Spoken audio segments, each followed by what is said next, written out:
come on. This is so not... Evoker, Devastation. What are they doing to my boy? Well, actually, Preservation is my boy, but I don't like what they're doing to Preservation already. Developer notes. We're thrilled with the reception of Devastation Evoker. Are you? Are you really thrilled with the reception of Devastation Evoker? Because it's the less received new class in the history of WoW. I guess maybe that's their standards now. I don't know.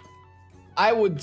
obviously, publicly, they cannot say much. Fair. But I would not be thrilled. I would try to make it a lot more fun, a lot more interesting for people to play. Because I think it's one of the most controversial, if not the more... No, it is the most controversial class released. It is the least played class that's been released as a new class, as a new spec to play.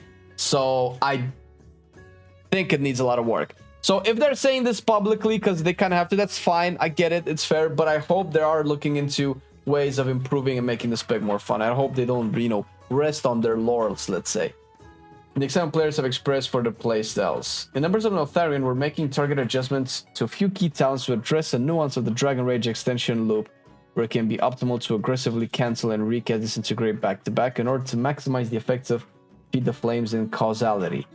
The specific behavior is fairly unintuitive, yes, and the below changes are intended to make fully channeling Disintegrate the more rewarding way to play. Additionally, we're looking to add more options for area of effect damage gameplay with a new talent, Raging Inferno, yes, and a redesigned Imminent Destruction. We need more of this. If Balance and Shadow can go through all of these talent swaps, surely Devastation can go through it because it has like some of the most bland talent designs. Feed the Flames has been redesigned. Pyre reduces the remaining cooldown of Fire Breath and Eternity Surge by 1 second or 2 seconds if it was affected by Essence Burst. Okay. Causality has been redesigned. While channeling Disintegrate, Fire Breath and Eternity Surge cooldown 100% faster. Dragon Rage duration increased 18 seconds was 14 seconds. Animosity duration extension decreased to 4 seconds was 6. Engulfing Blaze cast time increases for Living Flame reduced to 0.3 seconds was 0.5 seconds. Yeah, it's kind of annoying to hardcast Living Flame. Engulfing Blaze damage bonus Living Flame reduced. Oh, come on. This is so not... Listen, I've played my Devastation a little bit. Single target is poop. Nerfing single target doesn't make a lot of sense. Imminent Destruction has been redesigned. Deep Breath causes your empowered spells to reach maximum level in 20-40% less time, and enemies struck by it take 10-30% more damage from your empowered spells for 15 seconds. Alright, so this means that you kind of want a Deep Breath and then Dragon Rage in AoE, right? New talent, Raging Inferno. Firestorm's radius is increased. Yes. And Pyre deals 75% increased damage to enemies within your Firestorm. Yes! Raging Inferno is located on the talent tree as a choice node with Snapfire. Oh my god! Oh! I believe, and I could be wrong, but I believe one of the main reasons that Firestorm can even be played is because Snapfire. Why? Why? Why? Why is it a choice node? I don't like playing Firestorm without Snapfire. I think Firestorm is already so bland of a playstyle that just taking out one core identity of it is just weird. And incentivizing players to play it. Come on. Dude. Because Snapfire just makes you get more Firestorms. And Firestorm doesn't even do that much good damage. He's just an enabler. Alright, well... let's move on. I don't know. I don't know. I don't know. This is not... This this is where is it? This is not the excitement players have. This is not part of that excitement. For me personally, I love Devastation, but this does not make me excited to play Devastation. Maybe I'm biased. Maybe I just need to actually try them out. So I will retain my judgment until I actually try them out. Hunter. In Embers of Neltharion, we're looking to update some active abilities that don't feel impactful while they are active. Replace some talents that didn't work out as well. Thank you. Hopefully, survival is the shortest section. I didn't even read what it says, but survival is the shortest section. Egregious. Horrible. Several changes have been made across all 3 specializations that should make some talents more viable and exciting to use. Roar of Sacrifice is now a talent in the core tree as a choice note against Hunter's Avoidance. Roar of Sacrifice, does it do the same thing? Roar of Sacrifice used to prevent a target from being crit, right? This is a PvP talent. Instruct your pet to protect a friendly target from critical strikes, making attacks against that target unable to be critical strikes, but 10% of all damage taken by that target is also taken by the pet. Okay. I'm trying to find the applications of this in PvE. Hunters of... okay. Well, don't think this is really amazing. This is good in PvP, but... Okay, Aspect of the Wild now causes Cobra Shot to hit 2 targets, was 1 to a total of 3 targets. 2 extra targets. Okay, so now it cleaves into 3 targets. Master Handler cooldown reduction value increased to 4 seconds, was 2 seconds. Oh, I don't think anybody played this so far. Each temporary beast summon reduces the cooldown of... Oh my god, this is the initial problem that I had with Beastmaster. Each temporary beast summoned, but all the temporary beast summoned are down here behind at least 2 gates of 3-pointers. So this is supposed to augment a build that's heavy into point investment on the opposite side of the talent tree. All right, we'll see. Snake bite damage bonus increased, while Aspect of the Wild is active. Cobra Shot deals increased damage. Okay, so I guess Snake bite is supposed to be the AoE point. Master Handler is supposed to be the single target point. Oh my god, we're getting into the issues that I had with Beastmaster design from the beginning. Oh, I'm not gonna rage. We're gonna move past it. Bloody Frenzy has been redesigned. While Call of the Wild is active, your pets have the Beast Cleave effect. Ooh, and Cobra Shot applies Serpent Sting. Ooh, okay. Nobody has been using Call of the Wild at all. So, you sound the Call of the Wild, summoning 2 of your active pets for 20 seconds. During this time, a random pet from your stable will appear every 4 seconds to assault your target. Everybody will have Beast Cleave, which is good. That means AoE. Barb Shot will no longer hit all the... Okay. Bloody Frenzy. Like, you're probably never gonna play... If you're gonna play Call of the Wild, you're probably not gonna play... This sounds so good, though. So this is supposed to be the AoE side of the tree, right? This is supposed to be the single target. This is like a little bit of both. Because I'm trying to find an identity. And you kind of have to have this identity for Beastmaster when you have 3 points, 2 points, 3 points, 2 points, 2 points, 2 points, 2 points, 2 points, 2 points, 2 points. There's so many talents that are so heavy into point investment. It's incredibly annoying. All right. Okay. Well, I guess I like the intention of addressing talents that haven't been played, and definitely Bloody Frenzy sounds really cool and might make at least me want to play Call of the Wild. Whether or not this is going to be good is going to be, you know, probably simmed, and we'll see. Marksmanship. Bombardment has been redesigned again? Wait, what? How many times has Bombardment been redesigned? So right now, every 4 arcane shots grants you the bombardment effect, causing your next multi-shot to grant trick shots regardless of how many targets were hit. Okay. Kill shot now grants you trick shots. Wait. Period? That's it? Wait. Okay, so you cast 4 arcane shots, and then your next kill shot grants you trick shots? Is this the change? Not your next multi-shot. When trick shots effect fades or is consumed, or after gaining death blow, your next kill shots... Aim shot has to grant a charge a kill shot. Okay, so you get death blow. That's I guess that's not that bad, because your next kill shot's abusable on any targets. Okay, so but you would have to time these, right? They would have to work together unless there's a target that's just like low.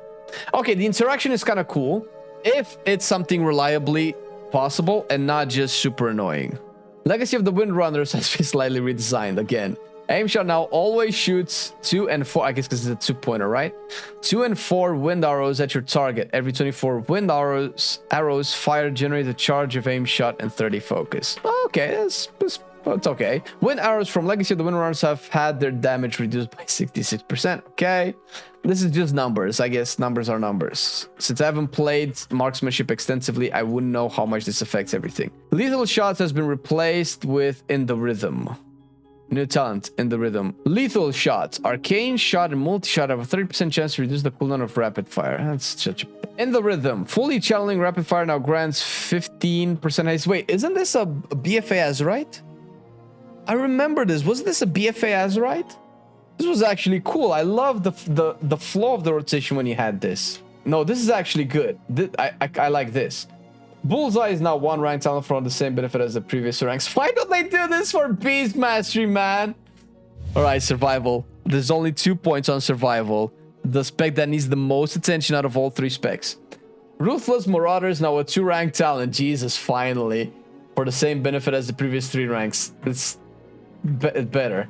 Lunge has a new functionality added in addition to its current effect. Each melee auto type reduces the cooldown of Wildfire Bomb. Why? Bombs are so bad! Why? Each melee auto attack? Oh no, this is so bad! You ignore bombs most of the time. Definitely ignore them in single target. Don't ignore them as much in AoE. Dude, this is so not what survival needs. I'm sorry, man. I'm sorry. I can't. I used to have this. This is so mean, and I'm really. Listen, I sincerely apologize to the devs that are handling Survival Hunter. I sincerely apologize. I do not want to come across as an a-hole, but to me, which been maining survival for a while, play survival very, very, very religiously and very judgmentally. Judgmentally, that's the word. This just makes me think that you don't play survival. Maybe this is going to be better once we lose the tier set and the need to spam butchery. Although even with the tier set, butchery doesn't have a tremendously high priority in AoE. But survival is a pretty global heavy spec. It's very global specific. You don't have downtime for survival. You don't just have like nothing to do. And the things that you have to do are most of the time not bombs, but now you get more bombs. This is good. I still think this is a silly talent. Once again, down the rabbit hole we go. Ruthless Marauder. My problem with Fury of the Eagle as an ability is that it gets more crit chance when targets are low HP. The problem with this is that you don't use it when targets are low HP. You want to use it as soon as it's available, and most of the time that's when you start a combat with the pack, meaning that you won't use the execute version of Fury of the Eagle unless it's in super high keys and you use it twice on the same pack, unless the pack lasts for like a minute. That's the only time you use it when they're low, or unless you mistime it, or unless you hold it, which is a horrible design for a cooldown. What the Ruthless Marauder does is Fury of the Eagle now gains bonus critical strike against targets below 35%. Wait, so critical strike chance increased by 50% against targets below 20%, and it gives you that bonus below on targets below 35, not just 20%. So it extends the execute window. It's still the same issue. If anything, it's worse. And if you're the Eagle critical strike, this is the cooldown of Wildfire Bomb. Why? Because you don't want that many bombs. Okay, so my personal problem with Fury of the Eagle, after playing a bunch of 20s with my survival, I'm not playing 25s, whatever, is that you're not gonna optimize your Fury of the Eagle to deal damage when targets are low. Sometimes that happens, and that's pretty cool, but it doesn't happen that way, and that's not how you want to play it, because it's just silly. This just makes that even a much bigger of a problem, because on the off chance that you can use Fury of the Eagle on targets that are low HP, it's most likely when they're really low on HP, because the pack has been alive for a while. You've used it at the beginning, and they're kind of dying now. They have about 10-15% HP, and you use Fury of the Eagle, and it does giga damage. Cool. Increasing that window to 35% HP just makes it more clear that you're not going to use it. You're not using it any earlier. At the very least, you might not use it at all on 2 packs. Unless you're like playing high keys, and most people are not going to play high keys. Most people are not going to get use out of this unless they hold it. And why is Ruthless Marauder an AoE buffer to an AoE ability? It reduces the cooldown of a single target ability. All right, listen, I'm gonna lose my. Let's go on. Monk, Song of Chi-Ji has moved to the class tree on choice now with Ring of Peace. All right, wow, fat Mistweaver changes. Developer note, Ancient Teachings is a primary piece of Mistweaver's healing toolkit in Dragonfly, but its previous design was unreliable. A single rising sun kick's target could sometimes determine life or death for an ally. The level of variance between results on healing out of your direct control wasn't healthy for the specialization. That's nice to realize that. Our goal is to land somewhere in the middle. A single rising sun kick likely shouldn't save an ally on its own, but it also shouldn't condemn them either. This new design is more dynamic and capable of handling a variety of healing profiles, and we feel will offer greater reliability for Mistweaver's consistent healing. We'll be monitoring feedback on this change as the PTR progresses. This is a good thing. I can imagine, because historically, ancient teachings of the monastery used to transfer healing from the damage, and obviously the biggest damage hitting ability was Sun Kick, and obviously in difficult content that would become something that you would rely on, keeping your party alive. So now it's been redesigned. After casting Essence Fawn or Feline Stomp, your Tiger Palm, Blackout Kick, and Rising Sun Kick heal up to 5 injured allies within 30 yards for 150% of the damage done, split evenly among them, lasts 15 seconds. So the split, I guess, is the new stuff, right? Burst of Life no longer reduces the cooldown or effectiveness of Life Cocoon. Healing increased by 30%. All right, I've seen very few Mistweavers, period. So I'll take any buffs. New talent, Chrysalis. This does sound like a new talent. Reduces the cooldown of Life Cocoon by 45 seconds. Located on a choice node with Burst of Life. Wasn't this a PvP talent? Reduces the cooldown of Life Cocoon by 45 seconds. Located on a choice node with Burst of Life. Chrysalis has been a staple honor talent, yes, for Mistweaver. Okay, we feel that this reliance on the talent has been indicative of Mistweaver's lack of external cooldowns options in many forms of content. We are moving this to the spec tree to free up an honor talent slot and offer a new PvE relevant option in this choice node. Nice. With a redesign of ancient teachings that is more focused on group-wide healing, we are adjusting Vivify's healing profile slightly to increase Mistweaver's spot healing. Vivify primary healing increased by 50%. Nice. Invigorating Mist healing reduced by 12%. Okay. Calming Coalescent talent has been removed. Song of Chi-Ji talent has been removed. Okay, yes, we know that. Revival and Restore will now properly override each other on your action bars. Nice. More of this, please. Invoke Yule on the Jade Serpent and invoke Chi-Ji, the Red Crane, now properly override each other. Okay, yeah, right. Okay, so this is good. A bunch of buffs I support. I support having personal cooldowns as a monk, using Cocoon as a more reliable personal cooldown, since Resto Druid has Iron Bark, Preservation has Time Dilation, and they're very reliable. I don't know how reliable Cocoon is, but having a low cooldown cannot be very reliable. Paladin, Light Hammer and Holy Prism are properly override. Okay, whatever. We keep seeing that. Okay. The bonus radius of prayer mending has been increased 10 yards. All right, Shadow. I think this deserves a video on its own. Shadow Priest. I've been loving it then, I still love it now. Still, I play WoW. Still, I play WoW. Getting better every day, let me show you how. Cause still, I play WoW. Still, I play WoW. It's getting harder to stay, but at the end of the day, it's a guilty pleasure, so just log in and play. Whether it's classic or retail, I'ma do a /bow. Still, I play WoW.